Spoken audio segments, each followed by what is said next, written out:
Studio Series Bumblebee is a figure that I was surprised some people didn't take a liking to. One of the main things I read online were complaints about how the vehicle mode looks. I will get into that later in the video because I think it looks fine, and there is a specific reason I think it looks like this. People were really expecting this to look like a Volkswagen and have a Volkswagen license. Honestly, I'm not really sure why people were expecting that on this figure. This does not need a Volkswagen license because it's not supposed to technically be a Volkswagen. It's supposed to be a G1 Bumblebee. Listen, I'll get more into that later on in the video, so make sure to stick around. But first, let's start focusing on the bot mode here. So people were complaining about the robot mode for this figure. I think it looks fine, but I will say he's a little bit chunky, so he seems to be a pretty fair representation of his animated G1 counterpart, from the classic looking head to the iconic vehicle mode feet. A few liberties were taken here and there to make this a transformable figure. If you wanted a fully accurate robot mode, you'd have to get the red series, but nobody liked those figures because they didn't transform. I think this is probably the most accurate G1 representation of Bumblebee we've gotten so far in both robot mode and vehicle mode. Yes, even the vehicle mode. Now this figure isn't perfect. A few problems I will address later in the video are basically the color mismatching and the backpack. That's something to talk about. He's also a small figure, which is to be expected. He'll scale well with Optimus Prime when I take him out of the box. Subscribe so you don't miss out on that review. Here he is next to core class Optimus Prime. As you can see, he's just slightly taller. In knockoff masterpiece Rose Toys RC, she can't stand right now. Armada Megatron Studio Series Hot Rod, Studio Series Coronation Starscream, Studio Series Rise of the Beast Optimus Prime, Animated Bumblebee, and Rise of the Beast Studio Series Bumblebee. When I first saw this figure, I thought it was going to be a kind of retool of animated Bumblebee, but it is far from it. The figures are pretty much different. This is an entirely new mold. There are a few design similarities here and there. I mean, they are both Bumblebee. He does have his similarities to Earthrise Bumblebee as well. Unfortunately though, I don't have that figure. I do know that one required parts forming, which this one did not. Here is his G1 Blaster, a pretty neat little design painted in a silver color. And before we get into why that vehicle mode looks the way it does, let's take a closer look at the robot mode, starting with the head. While I do like the way the head sculpt looks, something about it seems to be a bit off. I couldn't figure out why at first, but I kept looking at the figure and staring at it. Then I looked at pictures of Bumblebee online, then the figure again, then the pictures again, then the Roboson Bumblebee, because that looks pretty accurate to the show, then the pictures, and then the figure again, until I realized the head is just slightly too wide, and this angle down over here starts out a little bit low. This top headpiece also is more rectangular and doesn't angle down like it should. This is an inaccurate head sculpt. In all seriousness though, yeah, it's a little bit off. I think something like the Worlds Collide or War for Cybertron head sculpts are a bit better, but honestly this isn't too bad. Okay, now let me talk about that fat back. Damn. Okay, now this is a kaiju level sin. It's not as bad as some previous figures, like the Masterpiece one, but I still have to critique it. While the rest of the figure looks great and is fairly accurate, except for this back piece, I'm just not a big fan of it. However, this is kind of the compromise that had to be made for this to be a transforming figure. So just like the never-ending existential dread we experience, we gotta accept it and move on. Coming to the front again, unlike the Bashojo figure or the Little B, this chest is accurately flat, with the Autobot insignia proudly displayed in the middle, just in case you forgot what side he's on. It is a little bit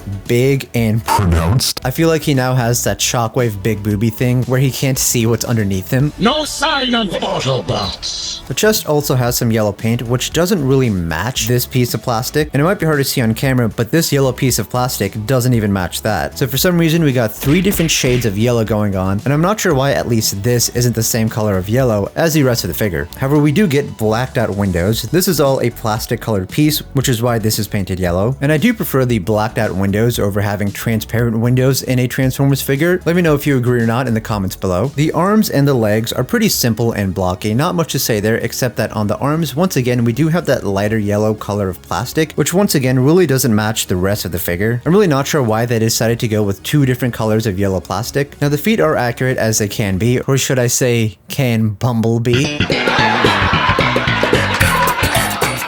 Obviously, they're going to look a little bit different from the show so that this can transform. The wheels are much bigger. In the show, they magically shrink along with the rest of the feet, but this looks fine to me. I do like how they put gap fillers here at the bottom. Now, I feel like I may have sounded a bit negative in some aspects of the robot mode, but honestly, this is a really nice figure and I like it. The figure has some pretty standard articulation. The head can spin a full 360 all the way around. Unfortunately, it can't really look up and down that much because of how the head sculpt is designed and how low it is to the rest of the body. These arms are on a ball joint, and they can move out to the side. We can spin this all the way around. We get some bicep rotation, as well as an elbow bend that goes 90 degrees. We get some hand rotation as well. There is waist rotation, but it kind of runs into the back piece over here. Legs can move forward, out to the side, all the way back there. We get a rotation there as well. There is a knee bend, which is kind of hard to do because when you try to bend the knee, this piece bends. So you want to bend it from there, and we get a knee bend over there. We get an ankle pivot, and this can move back and forth because of how the transformation functions. Now let's move on to the vehicle mode, and I'll show the transformation off after that. So this is a neat little vehicle mode, and a lot of people were asking why it doesn't look like a Volkswagen and why they don't have a Volkswagen licensing for the figure. I feel like it's looking a lot more squarish than people expected. None of the Studio Series 86 figures have licensed vehicle modes. These are all based off their G1 counterparts, which had no licensing. So even though a lot of these G1 figures kind of had replica vehicle modes, they were all unlicensed. Oh my god, are G1 figures technically bootleg car toys? And on a technicality in the G1 series, Bumblebee turns into a vehicle that resembles a Volkswagen Beetle, and in the show, that vehicle mode tried to squish proportions to match the original G1 toy. This vehicle mode isn't going for that classic Beetle look at all. What I'm seeing here is that this is trying to be more accurate to the original G1 show as well as the original toy. There's still differences here and there, but hopefully you can see what I mean. Also, car companies are very strict about how licensed products look. They generally need to have proportions that match to their actual counterparts. An actual Beetle is going to be longer, and the vehicle mode in the show is more squished to align with the original toy, which once again is Beetle inspired. Volkswagen probably would not want licensing on something that doesn't look almost exactly like a Volkswagen. Although you could argue that the MP45 kind of did that and still had the licensing. But that's also trying to be more realistic than this figure, which isn't going for realism in my opinion. This picture is a good example of how the proportions of the toy line up with the show. Obviously not 100%, and the image to the front is a bit more round. However, I will admit and say it would be nice if this vehicle mode was just slightly more round. The figure also has a larger wheel in the back, which isn't depicted in this image, but you can see the larger rear wheels in other parts of the show, and the wheels are like that on the original toy. The show didn't really have much consistency in animation, but it can help give us a general idea, you know? I think after the Bumblebee movie and some of the Volkswagen licensed figures, people kind of forgot that the original G1 vehicle mode had more penny racer proportions. So what am I basically trying to say here? I really don't know anymore at this point. I was basically just trying to provide arguments for why this isn't a licensed Volkswagen. Am I an idiot? Am I right? I don't know. If you agree or disagree with me, let me know in the comments below. Do I sound insane?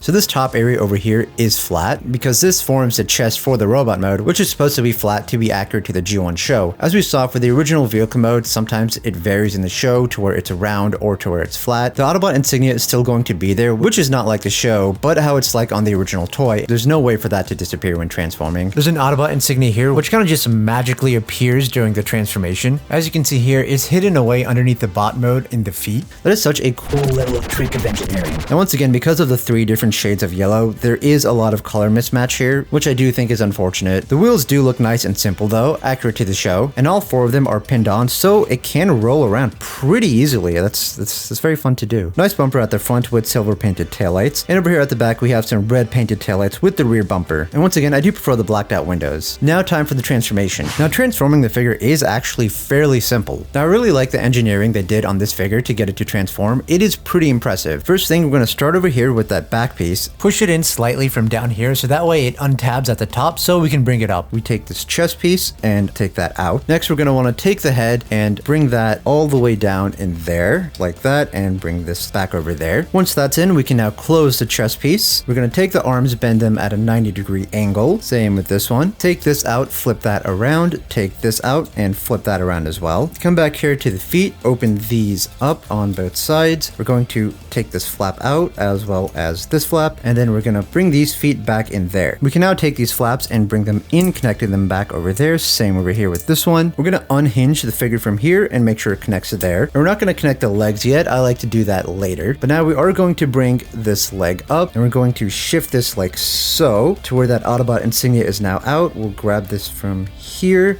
and try to bring it back all the way in here, so that way it lines up. Now we're going to want to do the same with this leg, bend that this way, and bringing the leg all the way over here. And now we can connect this from the front and make sure it lines up over here as well. There we go. We can now take these wheel pieces and bring them in. Same over here on this side. Make sure these are lined up properly, and they do tab in together over here. So let's go ahead and tab that so it doesn't move around. And now we can take the back piece, push it in, and try to get it to line up over there. Make sure everything lines up properly. And here we have Bumblebee in his vehicle mode. Remember to subscribe for that Optimus Prime review coming up, and make sure to check out this video over here, which I think you might like.